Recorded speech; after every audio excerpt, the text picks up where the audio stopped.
मकर संक्रांती 2026 कशावर बसली आहे? कोणत्या दिशेला जात आहे? वाहन, वस्त्र कोणते? यावर्षी संक्रांत ही पिवळ्या रंगावर आहे, मग सोन घालाव का? नमस्कार मंडळी, तुमच्या सर्वांचे या YouTube चॅनलमध्ये खूप खूप स्वागत आहे। आज मी तुमच्यासाठी मकर संक्रांती 2026 ची संपूर्ण माहिती या एकाच व्हिडिओमध्ये घेऊन आली आहे। मकर संक्रांत जवळ आली की प्रत्येक महिलेला संक्रांतीसाठी नवीन साडी घ्यायची असते, सौभाग्य अलंकार घ्यायचे असतात। त्यामुळे दरवर्षी सर्वच महिलांना पडलेला प्रश्न असतो की यावर्षी संक्रांत ही कोणत्या रंगावर आहे। कारण आपल्या हिंदू धर्मात संक्रांतीने ज्या रंगाचं वस्त्र परिधान केलेलं असतं तो रंग पूर्णपणे घालत नाही, तो रंग वर्ज केला जातो। म्हणून मकर संक्रांती 2026 ची A to Z अशी संपूर्ण माहिती मी या व्हिडिओमध्ये सांगणार आहे।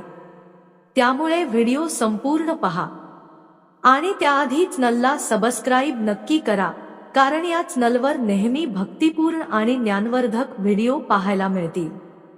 तर आपल्या व्हिडिओला सुरुवात करूयात। आता मी तुम्हाला पंचांगानुसार मकर संक्रांती 2026 ची अचूक माहिती सांगणार आहे। संक्रांत कशावर आलेली आहे, कोणत्या वाहनावर बसलेली आहे, कोणते वस्त्र परिधान केलेले आहे, कोणत्या दिशेस जात आहे इत्यादी। मकर संक्रांती 2026 ही बुधवार दिनांक 14 जानेवारी 2026 रोजी आहे। शके 1947 पौष कृष्ण एकादशी रोजी दुपारी 3:06 सूर्य मकर राशीत प्रवेश करीत आहे।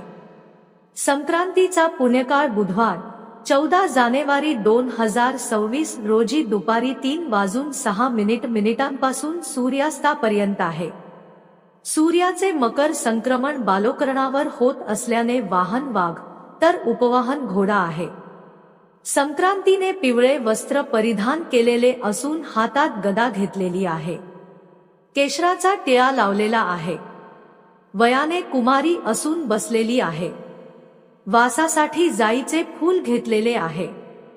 पायस भक्षण करीत आहे। सर्प जाती आहे। भूषणार्थ मोती धारण केलेले आहे। वार नाव व नक्षत्र नाव मंदाकिनी असून सामुदाय मुहूर्त 30 आहे। संक्रांत पूर्वेकडून पश्चिमेस जात आहे व वायव्य दिशेस पाहत आहे। संक्रांतीचे फल। संक्रांतीने ज्या वस्तू परिधान केल्या आहेत त्या वस्तू महाग होतील। संक्रांती ज्या दिशेने आली आहे तेथील जनतेला सुख प्राप्त होईल। दान। पर्वकाळात नवे भांडे, गाईला घास, अन्न, तिळपात्र, गूळ, तीळ, सोने, भूमी, गाय, वस्त्र, घोडा इत्यादी यथाशक्ती दान द्यावे। किंक्रात करीन हा गुरुवार दिनांक 15 जानेवारी 2026 रोजी आहे। संक्रांतीतील वर्ज्य कर्मे। दात घासणे, कठोर बोलणे, वृक्ष व गवत तोडणे, गाई किंवा म्हशींची धार काढणे तसेच कामविषयक सेवन ही कामे करू नयेत। ही सर्व मकर संक्रांतीची पंचांगानुसार अचूक माहिती आहे। संक्रांतीने ज्या वस्तू परिधान केलेल्या असतात त्या वस्तू वर्ज केल्या जातात। 2026 साली मकर संक्रांतीने पिवळा रंग परिधान केलेला आहे। त्यामुळे अनेक महिलांना प्रश्न पडतो की फक्त पिवळी साडीच वर्ज करायची का, की पिवळ्या रंगाच्या सर्व वस्तू। यावर्षी मकर संक्रांती पिवळ्या रंगावर आली असल्यामुळे पिवळी साडी, पिवळ्या बांगड्या, पिवळी फुले आणि पिवळ्या रंगाच्या इतर शृंगाराच्या वस्तू वर्ज कराव्यात। एका ताईंनी प्रश्न विचारला होता, पिवळा रंग वर्ज आहे, मग सोनं घालावं की नाही?